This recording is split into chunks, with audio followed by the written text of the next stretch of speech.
We're back with Paul Gray, CEO of Rise Adventures, to find out how specialized equipment can have you cycling without legs. Welcome, Paul. Before we take a look at the equipment, tell us a little bit about Rise and what your organization does.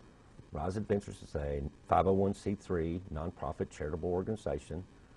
Our mission is to create independence through outdoor recreation and sporting programs for the physically challenged community. Excellent, excellent.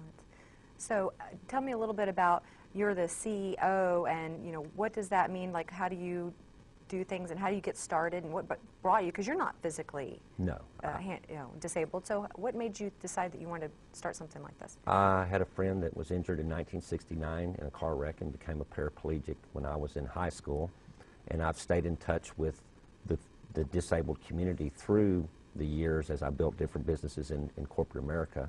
And when I retired, I needed to do something different in life and felt like that this is something that was true to my heart, and I wanted to be involved in it. So I formed Rise Adventures in March of 2007 and got a great board of directors together, and we've got 21 active programs right now throughout the Metroplex in a variety of different ways and with a variety of different disabilities. So give us a couple of different ideas of what kind of activities that you do.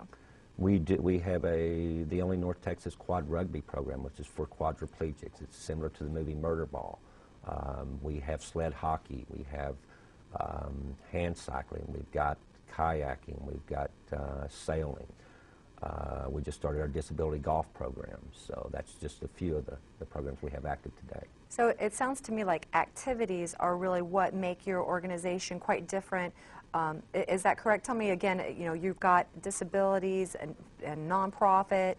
Are there other things that make your organization different than other disability-oriented organizations? Most outreach programs in North Texas is always focused on major events or specialized programs like wheelchair basketball where it's team play.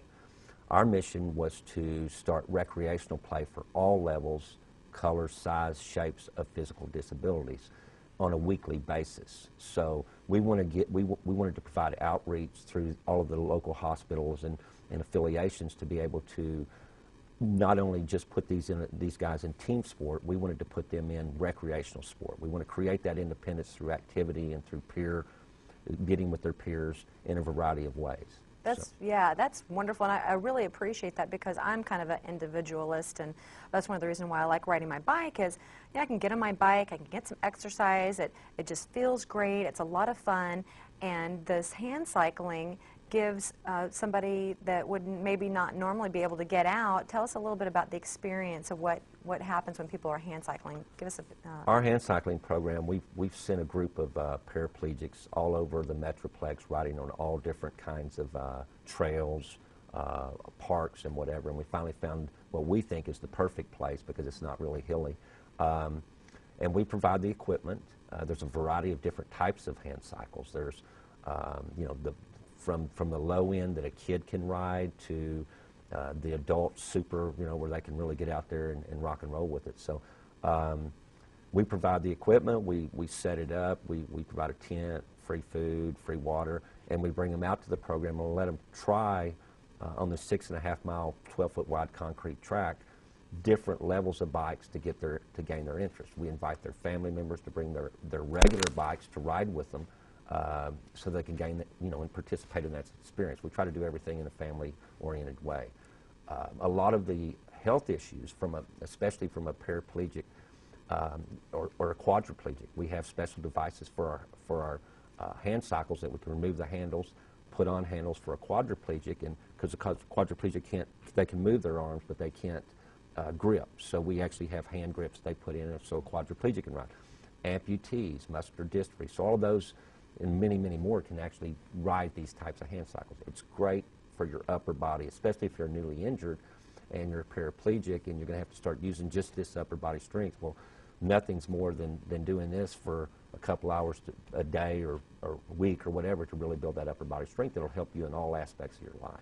Yeah, that makes me think. My grandfather, he's had 3 open heart surgeries, and he's going to be 88 this year. Our birthday's the same in end of November here, but remember one of the first things that they did is rehab in the gym. They had this hand cycle type machine, and I remember that was the first time I'd ever seen one, and I thought, wow, that's interesting, and I gave it a try, and it's really surprising to me how quickly that becomes a cardiovascular activity. So even if you're healthy, the idea of maybe changing the emphasis from cycling with the legs to cycling with your hands, I really like that idea. The upper, the back, the shoulders, and I got a chance to ride one and hopefully they'll get to see. And I really had a good time. I mean, it was a comfortable bike, especially the one I was on where I was leaning back and sitting in a chair, and it was just it was a comfortable way to ride, and it felt good, and it was very easy. And although it was a little bit of a challenge because you're steering and pedaling at the same time, but